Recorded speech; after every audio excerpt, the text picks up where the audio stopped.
fiscalização mais rigorosa nas relações entre os governos e as organizações não governamentais é o que pretende fazer a Comissão de Direito do Terceiro Setor, criada pela Ordem dos Advogados do Brasil.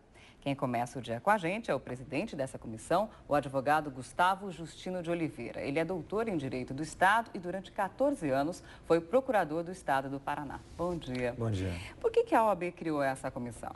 Bom, o terceiro setor, principalmente na década de 90, no Brasil, teve um crescimento muito grande, né?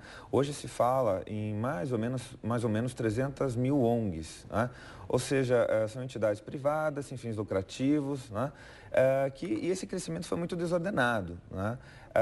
Então, esse é um primeiro ponto. O segundo ponto, a importância da legislação para regulamentar as relações dessas ONGs.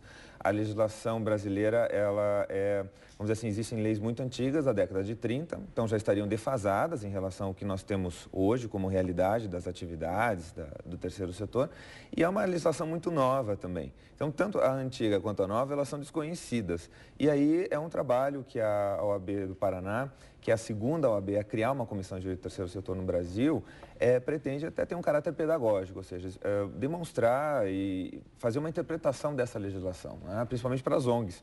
E muitas delas desconhecem essa legislação e acabam cometendo ilegalidades. Pois é, e que tipos de ilegalidades podem ser cometidas, principalmente em ano eleitoral? Bom, nós tivemos em maio agora a chamada mini-reforma eleitoral, não é? Essa mini-reforma, na sua quase totalidade, foi validada pelo Tribunal Superior Eleitoral. Então, é o seguinte, um partido político ou um candidato não pode receber doações em espécie ou assimilável em dinheiro, enfim, nem como publicidade, não é? Por organizações não governamentais que recebam dinheiro público.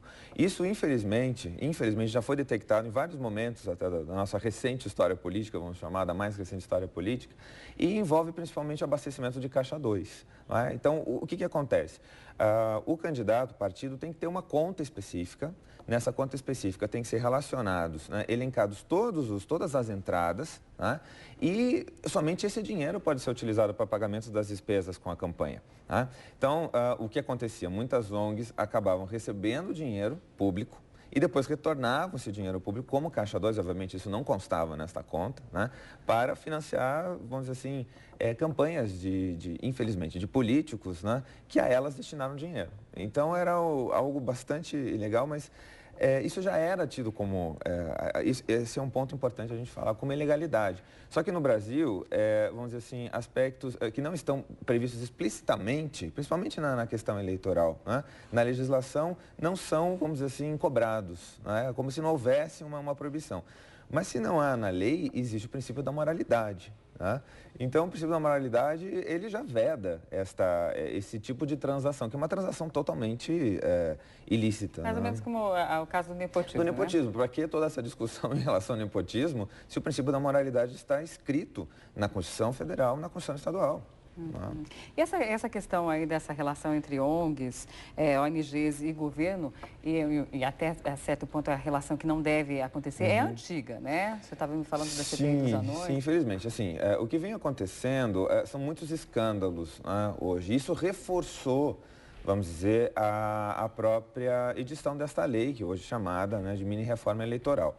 Então, mas isso já é antigo. Por exemplo, o brasileiro, infelizmente, não tem uma memória, né, principalmente ligada a esses escândalos. A CPI dos anões do orçamento, a CPI do orçamento, né, que é da década de 80, isso já acontecia.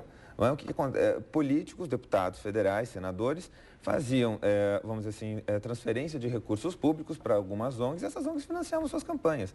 Eles tiveram seus mandatos cassados na CPI. Depois nós tivemos a CPI das ONGs também, que é muito mais recente, de 2002.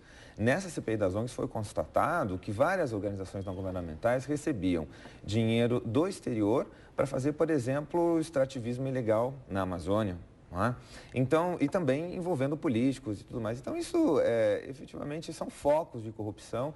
E há um dado, a chamada crise ética, né, que nós estamos vivendo, isso envolve uma corrupção endêmica. Infelizmente, as ONGs também estão, um capítulo, vamos dizer assim, um triste capítulo desse problema que estamos vivendo. E como vai funcionar na prática o trabalho dessa comissão? Porque ela não é fiscalizadora, né? Não. Como é que ela vai trabalhar no combate a esse tipo de irregularidade? Embora ela não tenha essa finalidade de fiscalização e de controle das ONGs, até porque este tema fiscalização e controle de ONGs, quem pode fiscalizar e controlar? Quer dizer, o Ministério Público, né, o governo, nas relações em que justamente ele tem algum tipo de uma relação mais estreita, né, com as organizações não governamentais e a própria sociedade. Então, a OAB, ela pode receber denúncias e ela vai, vamos dizer assim, encaminhar essas denúncias aos órgãos oficiais. Então, é óbvio que nós podemos ser contatados, isso pode ser encaminhado à sede da Ordem dos Advogados do Paraná,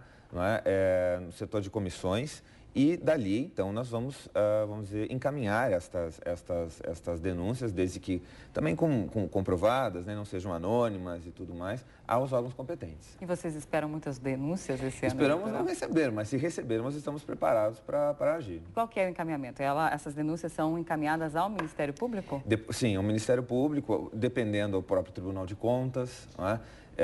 Dependendo também do Ministério da Justiça, que é ainda o órgão que cabe fiscalizar as ONGs que têm qualificações especiais, né? Por exemplo, títulos de utilidade pública federal, OCIPs, certificados de assistência social, aí teremos outro ministério, mas são esses órgãos competentes para fiscalização. Tá ok, então, muito obrigada pela sua presença aqui com a gente, um bom dia. Obrigado.